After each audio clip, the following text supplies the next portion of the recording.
Jokowi ungkap banyak negara maju menganggap dirinya sebagai musuh berbahaya. Di hadapan ekonom Indef, Jokowi menegaskan akibat dari kebijakan berani yang diputuskan pemerintah saat ini membuat Indonesia dan dirinya memiliki banyak musuh. Namun satu yang perlu kita kagumi, setiap pernyataan Presiden, ia tetap menegaskan kalau tak pernah mundur. Perlawanan keras akan terus dilakukan pemerintah untuk kita terbebasnya dari penjajahan modern. Baru di era Presiden Insinyur Haji Joko Widodo, beliau dengan begitu gagahnya, tanpa takut dan gentar sedikit pun terhadap negara-negara penguasa, beliau melawan penjajahan ini. Nah, menurut saya, kalau kita benar-benar cinta bangsa ini, maka sudah selayaknya kita mendukung kepala negara kita saat ini. Sudah selayaknya kita mendukung presiden kita saat ini. Kita sudah berpuluh-puluh tahun selalu ekspor bahan mentah, ekspor raw material ini stop. Nikel sudah stop. Ini tahun depan ini yang saya incar boksit stop. Boksit sudah, tembaga stop. Tembaga sudah, timah stop.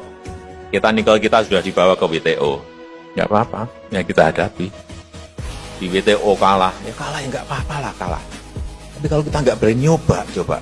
Kadang-kadang kita terbayang-bayang oleh ketakutan kita sendiri. Tidak ada satu orang pun yang ketika menjadi pemimpin bangsa ini merasa terbeban untuk menyelesaikan persoalan ini.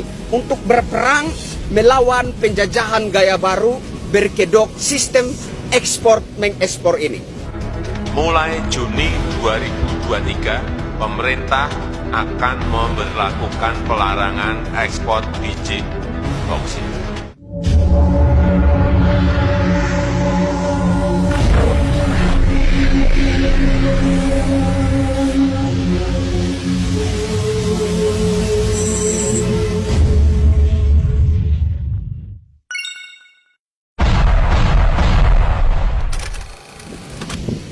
Halo Indonesia, saya Kristianto Yenoni, salam NKRI. Hari ini saya berada di area Monas, Monumen Nasional. Di puncaknya ada segumpalan emas murni berbentuk kobaran api. Ada cerita menarik dari Monas ini. Nah, Monas emasnya ini sendiri merupakan sumbangan dari seorang purnawirawan berasal dari Aceh.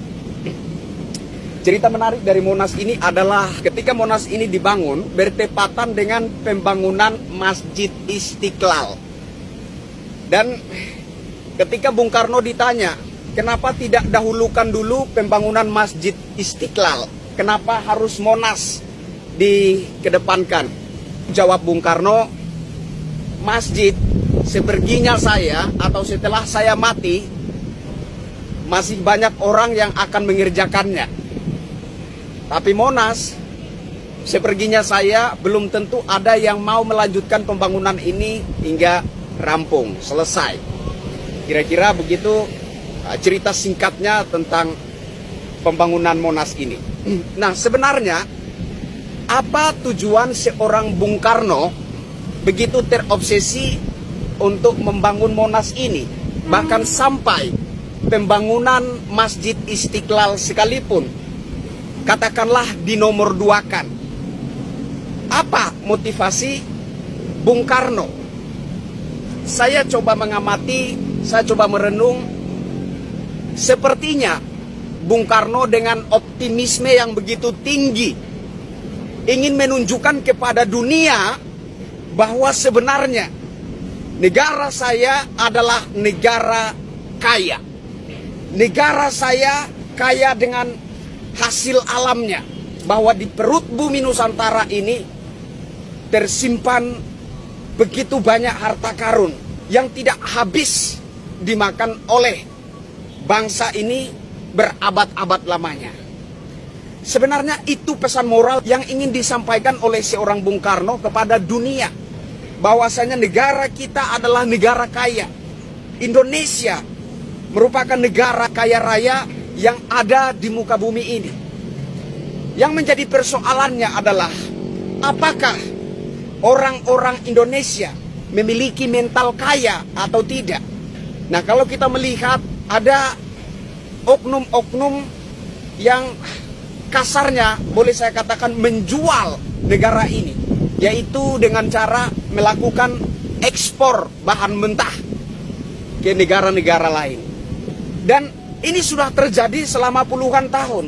Belum pernah satu orang pun setelah Bung Karno yang berani menghentikan ini. Kalau kita merenung, ini merupakan penjajahan gaya baru bermodus sistem ekonomi. Negara kita seolah-olah dipaksa untuk menjual bahan mentah, menjual hasil-hasil bumi kita dengan kondisi yang mentah, yang belum terolah sama sekali.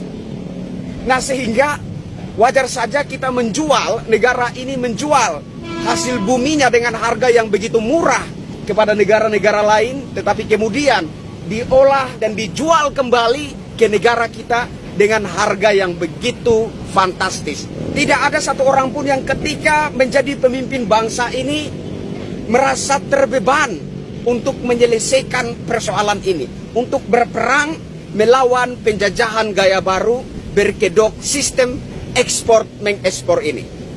Baru di era Presiden Insinyur Haji Joko Widodo, beliau dengan begitu gagahnya, tanpa takut dan gentar sedikit pun terhadap negara-negara penguasa, beliau melawan penjajahan ini. Nah, menurut saya, kalau kita benar-benar cinta bangsa ini, maka sudah selayaknya kita mendukung kepala negara kita saat ini. Sudah selayaknya kita mendukung presiden kita saat ini, yakni Presiden Insinyur Haji Joko Widodo. Beliau sering dikatain cebong, kodok, pelangap longo, jelek. Tetapi beliau memiliki beban moral yang begitu luar biasanya untuk bangsa ini. Beliau memerangi penjajahan berkedok sistem ekspor mengekspor ini. Dan apa tujuannya? Tujuannya adalah di masa depan nanti segala hasil bumi, hasil alam Nusantara ini benar-benar dikelola dan digunakan untuk kemaslahatan rakyat Indonesia. Tidak untuk memperkaya negara-negara lain, tetapi benar-benar diolah dan dimanfaatkan sebaik-baiknya untuk kehidupan seluruh rakyat Indonesia. Saya kira ini adalah hal luar biasa dari seorang Insinyur Haji Joko Widodo yang sangat layak mendapat apresiasi dari kita sebagai rakyat Indonesia. Bravo NKRI, bravo Joko Widodo, merdeka! Rakyat Indonesia. Masyarakat kecil belum mengerti makna kemerdekaan. Berkenan di hati Bapak.